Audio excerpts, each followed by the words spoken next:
Salam alaikum, bonjour tout le monde. Ravi de vous revoir encore une fois dans cette série d'études du programme de langage de programmation Python. Alors aujourd'hui, ce qu'on va faire, c'est travailler sur quelque chose d'inhabituel dans le monde, dans ce que je fais d'habitude. Donc ce qu'on va faire, c'est comment dessiner cette fois à l'intérieur, bien sûr, d'un cadre, d'un canevas qu'on va créer nous-mêmes.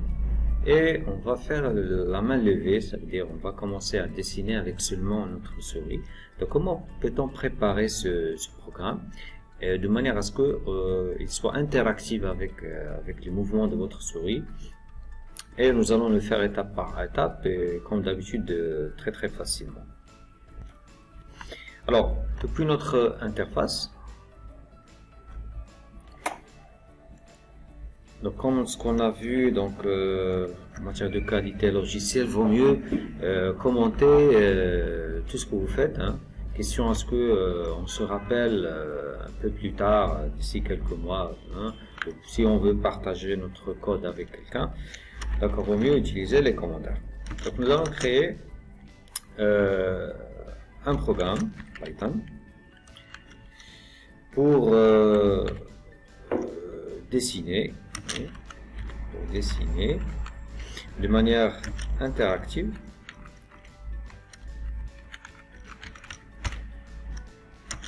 dans un canevas. Okay. On va voir ce que ça veut dire. Donc on va créer un cadre et on va essayer normalement de remplir. Donc la première partie qu'on va faire, c'est que on va préparer déjà les bibliothèques qu'on veut utiliser. Donc, comme on a dit, on doit importer la bibliothèque graphique qu'on va utiliser. Donc, from Tkinter. Okay. Donc, nous allons importer tout ce qu'il nous faut. Donc, ça c'est un. 2. On va préciser si on souhaite, puisqu'il va s'agir d'utiliser un espace de dessin. Donc, on va prendre des dimensions plus ou moins standards. Donc, on va dire 800 sur 600, 800 pixels en largeur sur 600 pixels en hauteur. Donc nous allons définir deux variables. Donc on va les nommer comme ça, dessin largeur, et on va lui donner par exemple 800 pixels. Et dessin hauteur, nous allons définir un format standard qui est 600 pixels. D'accord. Donc nous allons déclarer notre fenêtre. Donc la fenêtre qu'on va faire, vous lui donnez n'importe quel nom. Alors pour moi j'ai fait fenêtre. Donc on va utiliser le constructeur de Tkinter, donc le TK. On a déjà utilisé à plusieurs reprises. Alors notre fenêtre, on peut lui donner un titre. Alors, pour le moment c'est toujours pas une fenêtre, c'est juste. Voilà. Donc on va lui donner un titre. Donc au moment où vous avez fait le constructeur, c'est là qu'il devient vraiment un objet graphique. Donc le titre qu'on va lui donner, donc on va lui faire un titre simple. Donc on peut dire comment dessiner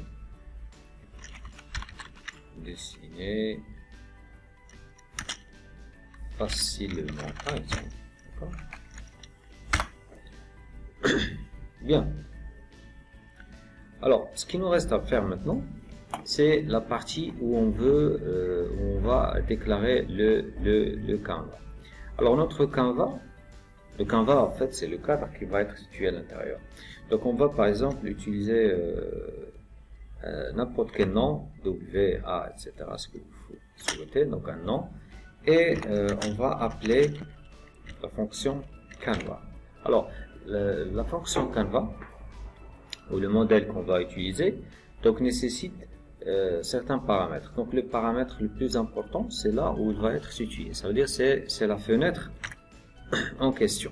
Donc il va être ancré à l'intérieur de notre fenêtre et nous allons préciser sa largeur et sa hauteur. Ok, donc les variables qu'on avait déjà préparées. Okay. Alors maintenant, ce qu'on doit, c'est préparer l'affichage de tout ce monde. est-ce que le Canva va suivre les dimensions de la fenêtre? Est-ce que si on redimensionne la fenêtre, le cadre qui est intérieur, il va aussi se redimensionner? Donc ça, on a vu dans la première séance du TechInter, je pense, lorsqu'on a étudié les fenêtres. Vous pouvez revenir à cet épisode. Alors, on va utiliser la fonction pack. Alors, la fonction pack, c'est là où vous allez dire est-ce que est-ce qu'il va étendre, donc expand.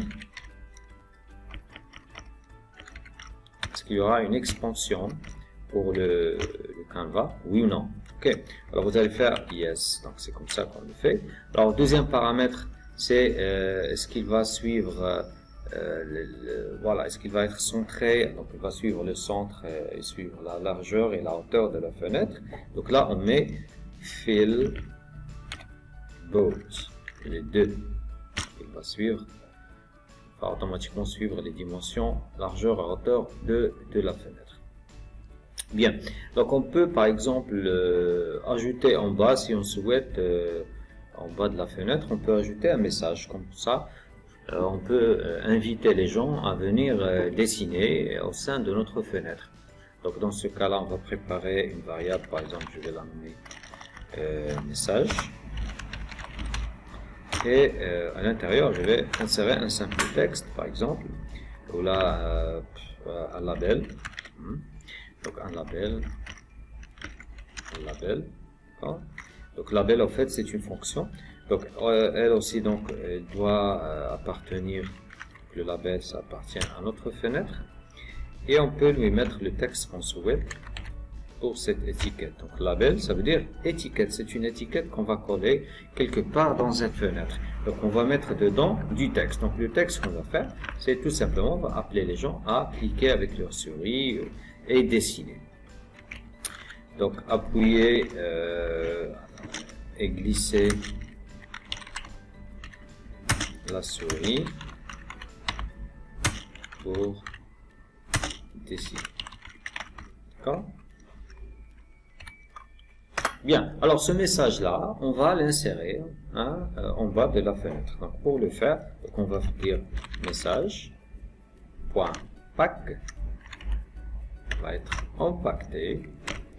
Alors le côté, le side, donc quel côté? Donc le côté bas de la fenêtre c'est bottom. Ok, donc vous devez écrire bottom en majuscule. D'accord? Bien sûr. Alors là, notre fenêtre elle est prête. Donc il suffit que on fait le main loop. Donc si vous vous rappelez bien, le main loop, ça permet que la fenêtre soit toujours active au niveau de la fenêtre. Donc on fait main loop. D'accord, vous appelez la fonction main loop et comme ça on peut la faire tourner. Donc premier test, donc je vais enregistrer mon fichier C.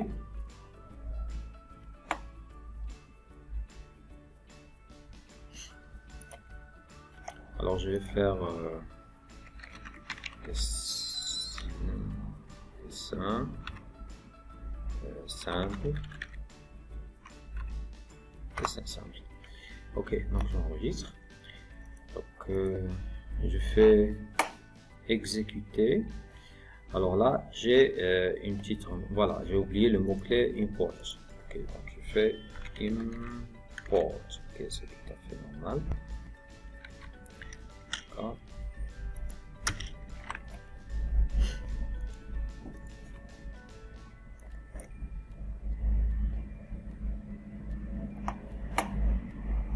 Bien, donc la fenêtre s'est ouverte, mais tout de même j'ai un mot, donc Canva dans la ligne 8. Il me dit que déclaration à la ligne 8, donc c'est là. Ah, Canva, il n'y a pas de E. Canva, ok. On fait purifier notre code. Alors là, les arguments. Il me dit qu'il y a text from tree, donc il a trouvé une maquette. Alors pour savoir normalement le numéro de ligne, donc soit vous faites le compte, ou tout simplement, vous cherchez en bas de la fenêtre, donc il y a l'indicateur de ligne. Donc comme ça, vous pouvez revenir et voir la ligne où le problème est posé. Donc là, j'ai mis 1, 2, 3, donc 3 paramètres pour ma fenêtre. Oui, donc ce que j'ai oublié de faire, c'est que j'ai pas initialisé les paramètres de notre fonction. Donc parce que le Canva il a besoin de la propriété width, je dois faire comme ça, width, et la propriété height, d'accord. Donc je dois normalement les remplir. Voilà. Donc notre Canva appartient à la fenêtre. Sa largeur reçoit la variable qu'on a indiquée ici, et la hauteur reçoit la variable que j'ai indiquée là. Voilà. Non, je pense que c'est bon. Alors je vais exécuter une autre fois. Voilà, donc la fenêtre est exécutée. Je vois bien que le message il est en bas. Donc, bien sûr, je peux toujours pas dessiner parce que j'ai pas encore fait l'événement souris qui va appeler la fonction dessin. D'accord, mais tout de même j'ai là une petite indication. Donc oui, donc le main loop, oui, j'ai mis le majuscule, le M majuscule, donc on corrige ça tout de suite. C'est un réflexe. Je pense que notre interface elle est prête. Alors nous allons passer à la deuxième partie. Nous allons passer maintenant à la deuxième partie qui permet d'ajouter l'événement pour dessiner et la fonction qui va normalement permettre de tracer des formes colorées à l'intérieur de notre Canva. Alors ce qu'on va faire, donc pour insérer cette fonctionnalité de dessin, on peut tout d'abord, de la manière la plus simple, choisir une couleur, n'importe laquelle. Donc nous on va utiliser, je sais pas, le noir par exemple, le vert. Et choisissez la forme. Au fait, la forme ici, la forme de base, parce que vous allez faire bouger la souris, et à chaque fois que il y a un petit mouvement, on appelle le mouvement ici motion, il y a un motion, donc il va dessiner de petites formes ovales, hein, des petits points, parce que rappelez-vous, le dessin de base en général, c'est le bitmap. Ça veut dire à chaque fois, il va faire un bit. Le bit, c'est le point. Alors, le point, il est ovale. Donc, on va utiliser la fonction create oval pour dessiner donc, les petits points.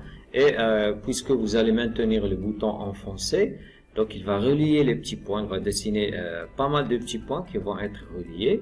Et on va voir à la fin qu'il y a des formes, il y a des lignes, il y a des courbes. D'accord? Donc, c'est comme ça le principe. Alors, nous aurons besoin d'une fonction. D'accord, donc nous allons la définir ici. Je vais faire un petit commentaire. Fonction de dessin. D'accord. Et quelque part plus loin, par exemple ici, là, plutôt là, nous allons faire l'appel à cette fonction. Donc on va l'appeler. D'accord. Suite à un événement. Donc on va faire l'événement motion.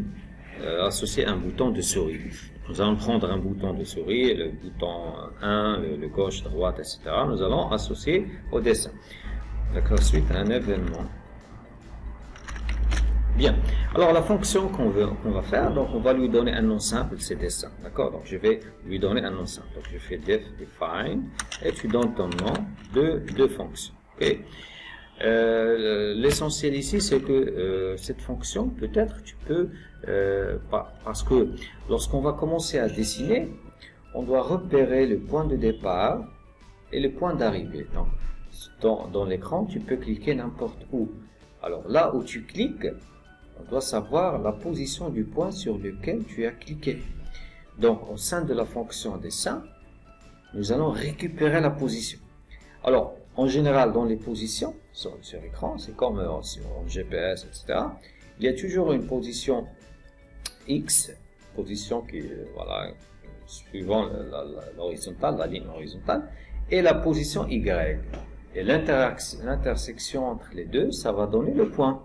D'accord? Là où vous avez cliqué sur l'écran. Donc, si je te donne deux positions, X et Y, donc on peut savoir l'emplacement où on va mettre l'ovale, la forme, le petit point. Sauf que, il y a un X, Y de départ et X, Y d'arrivée. Parce que ce que vous allez faire, c'est que vous allez maintenir le bouton de la souris enfoncé et vous allez le lâcher un certain moment. Donc, ce qui fait, on va mémoriser le point de départ, la position A et la position B. Okay? Comme ça, le programme va essayer de relier les deux. Okay? Alors, plus ou moins, ça, c'est la théorie. Mais ce que je veux vous dire par ça, c'est que on doit absolument savoir l'événement ou là l'objet qui a fait appel, bien sûr, à notre dessin. En toute simplicité, c'est la souris. Donc moi, je vais mettre tout simplement souris. Attention, ça c'est juste un nom. Vous donnez ce que vous voulez. Donc le nom de votre périphérique, de votre souris, vous l'appelez comme vous souhaitez. Okay. D'accord. Donc la première chose dans cette fonction, c'est qu'on peut définir la couleur de dessin. Donc je vais faire couleur. Et vous pouvez ici, avec le code hexadécimal, introduire un code couleur. Alors, supposons qu'on veut faire, c'est pas le noir. Alors, le noir, c'est l'absence de couleur, c'est 0. D'accord? Donc, vous pouvez faire des 0. Donc, vous pouvez utiliser des convertisseurs de couleurs de sorte à ce qu'il vous donne le code hexadécimal de votre couleur. Alors, tout simplement, si vous faites des 0 comme ça, d'accord, le code hexadécimal, c'est 6 chiffres, donc c'est le noir, c'est l'absence de couleur. Si vous voulez, par exemple, le blanc, vous faites des F. Parce que l'hexadécimal, la valeur supérieure, c'est F. Okay. Alors, ça c'est la première variable. Donc là, vous indiquez la couleur de dessin que vous souhaitez. Alors, deuxième chose, c'est qu'on doit insérer la position de départ. Donc, je peux faire X1, Y1, c'est-à-dire le commencement. Là, vous avez cliqué, hein, la position de départ. Alors là, on doit récupérer l'endroit sur lequel la souris a cliqué. Donc là où il y a la souris sur l'écran, on doit récupérer son X et son Y, sa position de départ. Alors la souris, on l'a nommée souris tout simplement. Alors je vais faire souris.x. Donc je vais récupérer le X. Et attention, lorsque vous récupérez une valeur, parce que le X, au fait, c'est une valeur qui commence de 1. Et notre dessin, il commence à partir de 0. Alors, on doit toujours faire le moins 1, comme ça. D'accord? Bon, c'est un détail. Pour ne pas avoir un petit décalage, donc il y a le 1. Une valeur qui commence de 1 et une autre qui commence à 0. Alors, pour qu'ils soient toutes les deux à 0, on doit réduire le 1, donc moins 1. Alors, deuxième valeur, on fait la même chose avec le Y. Attention aussi, ce sont des valeurs tabulaires, donc on doit les faire entre parenthèses comme ça. Et le deuxième, c'est souris.y moins 1. Okay. Alors, bon, ça c'est la position de départ. On fait la même chose avec la position d'arrivée. Donc, lorsque vous lâchez la souris, il y a le X2 et Y2. Je pense que vous avez compris là. D'accord? Souris X, Y, X. Très bien. Alors, maintenant, rappelez-vous, notre canevas, on l'a nommé W ici. Alors, dans ce cas-là, on va dire à ce canevas, à ce W, de dessiner des formes, des points, des petits points. Alors, notre espace de travail, c'est W.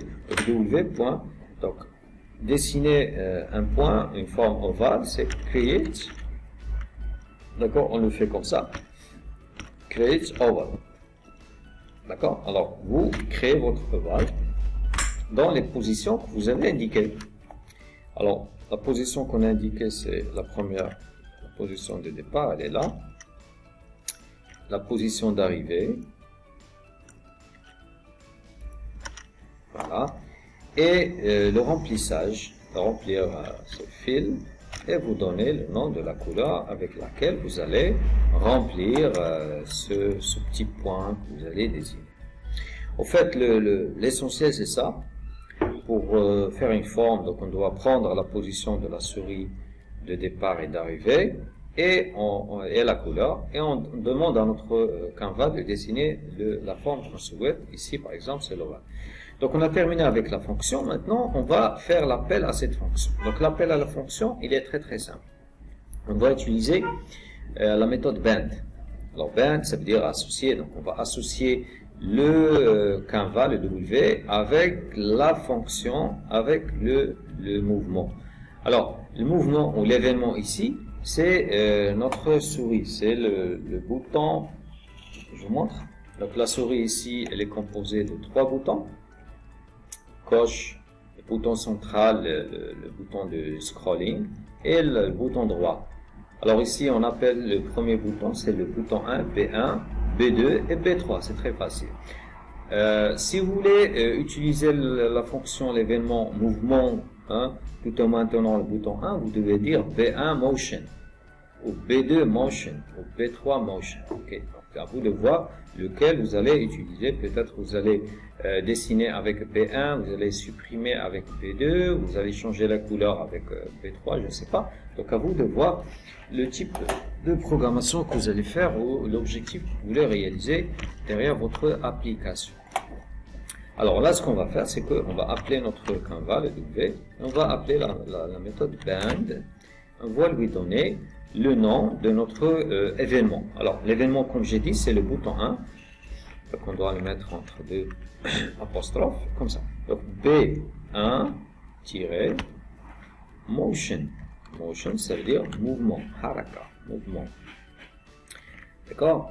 Donc normalement, ça signale que ça c'est l'événement, ça c'est l'événement qui doit se produire. S'il y a un mouvement, tout en maintenant le bouton B1. Alors, dans ce cas-là, qu'est-ce qu'on va faire? Donc, s'il trouve qu'il y a effectivement un événement sur le Canva, donc il va l'associer avec la fonction qu'on a déclarée en haut, la fonction dessin. Alors, je mets ici dessin et je ferme la parenthèse. Comme ça, lorsque l'utilisateur va cliquer sur le bouton B1 et va bouger sa souris, le programme va automatiquement appeler la fonction dessin, il va en monter en haut, il va récupérer les positions de la souris, départ et position d'arrivée, il va placer la couleur que vous avez choisie et il va dessiner l'ovale, le petit point, le petit cercle à l'intérieur. Bon, on va tester tout ça, donc je vais enregistrer ce que j'ai fait. Exécution, voilà, donc je clique ma souris, vous voyez que maintenant le programme commence à dessiner. Je lâche le bouton, il arrête de dessiner. Bien sûr, le dessin ici se produit avec seulement le bouton 1. Le bouton 1, c'est le bouton gauche de la souris. Alors je peux, bien sûr, si vous voulez plus de précision, donc il faut tout simplement j'espère que vous avez bien assimilé cette leçon. Donc je vous encourage au moins à refaire cet exercice et ensuite à le développer. Pourquoi pas l'intégrer dans des applications mobiles, dans des applications web. Le principe c'est toujours le même. Je vous remercie pour votre attention. Donc je vous souhaite une très bonne journée et à la prochaine, Inch'Allah. Au revoir.